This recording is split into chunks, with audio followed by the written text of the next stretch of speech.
Welcome to Debbie's Grill, where we talk about issues that matter to the state, void of politics, fear, or favor.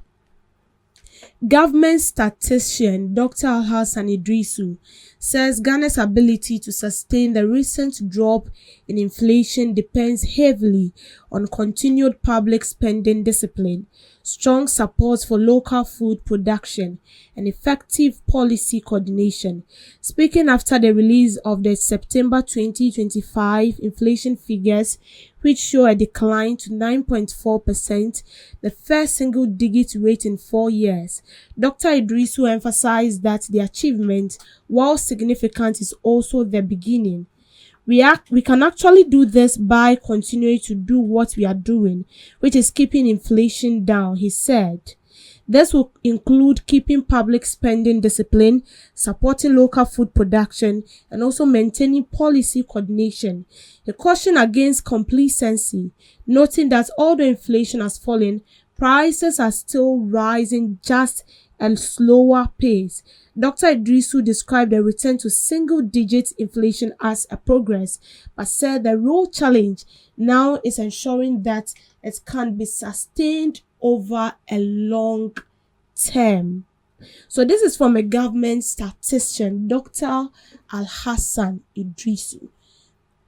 I think this is the first time our inflation rate has dropped to a single digit for the past 4 years, because I can remember somewhere last year inflation was about 24 point something, and then looking at this year it has really dropped to 9.4, which actually tells us that we are on course.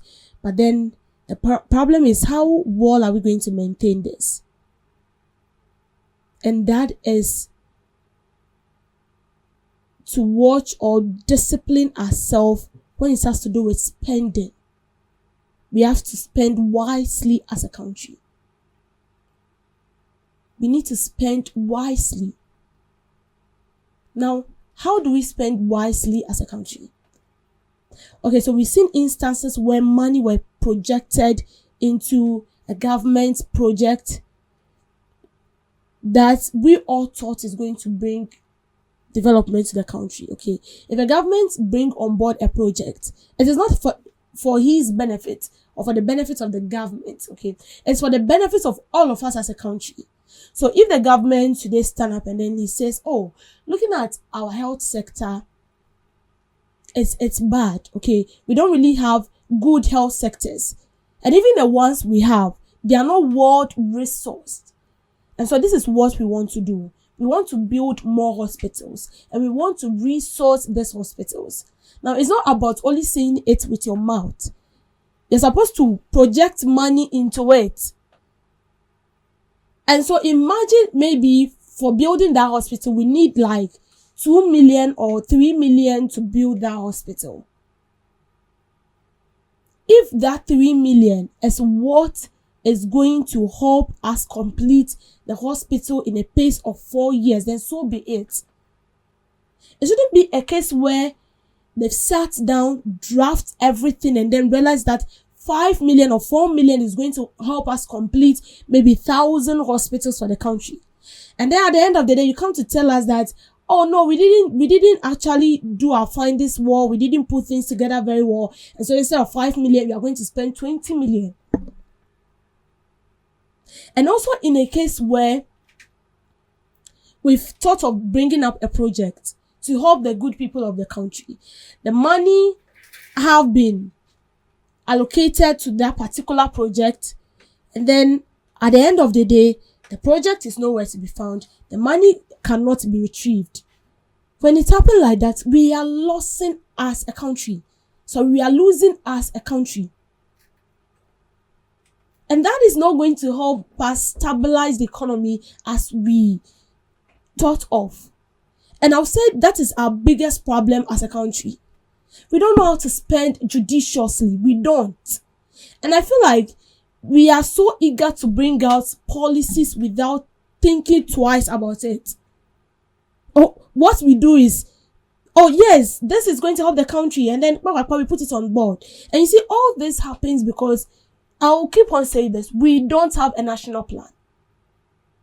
We lack it. We don't have a national plan. It was during Nkrumah time I got to know that there was a national plan. And that national plan is still there. If you go to search for it, it's about like, if I'm not lying, it's like 50 or 1,000 pages. National plan for Ghana during Nkrumah's time. And it details everything from education to health to road, everything that has to do with infrastructure and how well they are going to go about it. And looking at the project and the kind of money that we can allocate to that kind of project, the year is supposed to end, and how much revenue that particular project is going to generate for the country. And because we lack national plan, every government that comes on board wants to bring out a manifesto. I'm not saying bringing out a manifesto is bad. Every government wants to bring out something new. But you see, this has been so consistent that when they bring out a new policy, they don't finish it. But that policy they are bringing on board, or that initiative they are taking of building infrastructure or road or whatever it is for the country, they don't finish it. But money has also been allocated for it. We can't find the money. The project is nowhere to be found.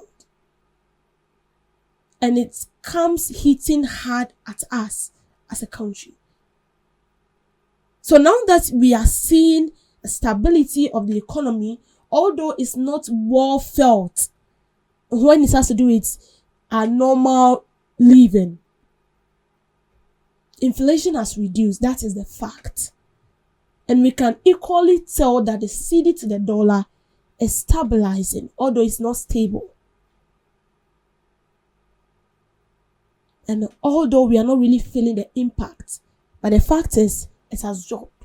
How do we sustain it?